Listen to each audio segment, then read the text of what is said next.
thank you for joining us. I'm Helen Walsh, Marine Manager in the Marine Trade and Energy team at Pennington's Manchis Cooper, and today we are going to be speaking with Evelyn Komaiki, an associate of the firm's Piraeus office, who is both a Greek lawyer and an English qualified solicitor. We have published an article on safe ports, which can be found in the news and publications section on our website at penningtonslaw.com. And we are here today to discuss on what constitutes a safe port and what are charter's obligations in nominating one. The legal definition of a safe port was determined in the well-known case of the Eastern City, that a port will not be safe unless in the relevant period of time the particular ship can reach it, use it, and return from it without, in the absence of some abnormal occurrence, being exposed to danger which cannot be avoided by good navigation and seamanship. Charter's obligations to nominate a safe port can be found in both voyage and time charters, whether as an absolute warranty, such as the NIPI 1946 or Asbatank Voy 1997 printed forms, or one of due diligence, as in the case of the Shell Time 4 and Shell Voy 6 standard forms. However, even a standard form due diligence clause may be overridden by unqualified safe port language in the rider clauses of the charter party. But what if the charter party is silent? Is there an implied warranty?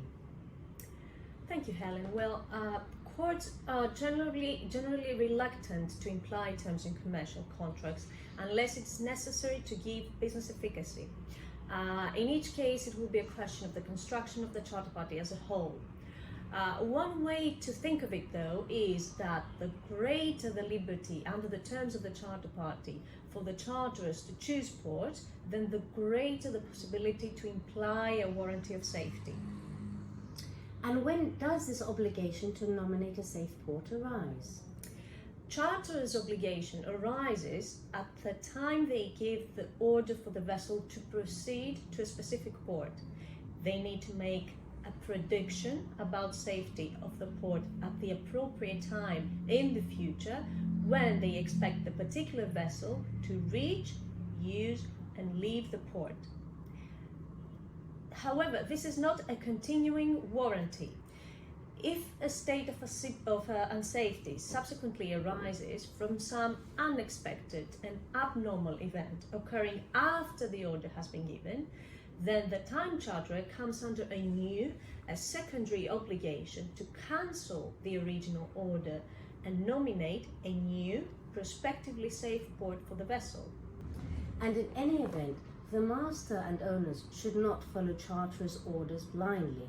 They are permitted a reasonable amount of time to consider the order, collect local advice, and decide whether to proceed to the port or not. Indeed, but keep in mind that owners should be cautious not to indicate, whether expressly or by conduct, that an invalid order by the charterers is treated as a valid one. So, as Lord Gough explained in the Kanjenjunga case, if with knowledge of the facts that give rise to his right to reject the order, he nevertheless unequivocally elects not to do so, then his election will be final and binding upon him, and he will have waived his right to reject the order. However, whether owners may be found to have waived their right to damages is not as clear. So in practice, where the owner complies with an invalid order, it is always advisable to reserve their right to claim damages for breach of contract. That's very interesting. It's important to note that the dangers that may render a port unsafe can be physical, such as ice, sandbanks, or an uncharted wreck, for example, or non-physical, such as war, risk of confiscation of the ship, or cyber risks. However, dangers which are avoidable by good navigation and seamanship do not render a port unsafe. Indeed, but we recall in the Mariniki case, where the vessel was damaged by an obstruction in the dredged approach channel, the court there held that the port of Jakarta was prospectively unsafe at the relevant time because it lacked a proper system for monitoring the safety of the channel and reporting the hazards to the vessels accordingly. Thank you, Evelyn. These are all important things for owners and charterers to be aware of.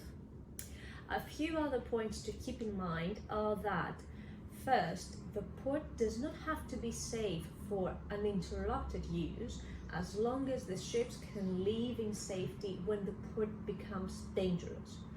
Secondly, the port is not considered unsafe if the danger is caused by an abnormal occurrence, which could be, for example, a rare event or even a combination of two normal characteristics of the port, which, if taken separately, would not be considered as abnormal, which is what happened in the Ocean Victory case, the 2017 case. Lastly, where the time charterers are in breach of their safe port obligation and they have incurred the liability to owners for damage to their ship, they cannot be entitled to limit that liability under the Convention on Limitation of Liability for Maritime Claims. Thank you, Evelyn. A very interesting summary and overview of the legal position on safe ports. Thank you all for watching. If you would like any further information or to discuss any of what was said during today's talk, please get in touch. Our contact details are on our website www.penningtonslaw.com.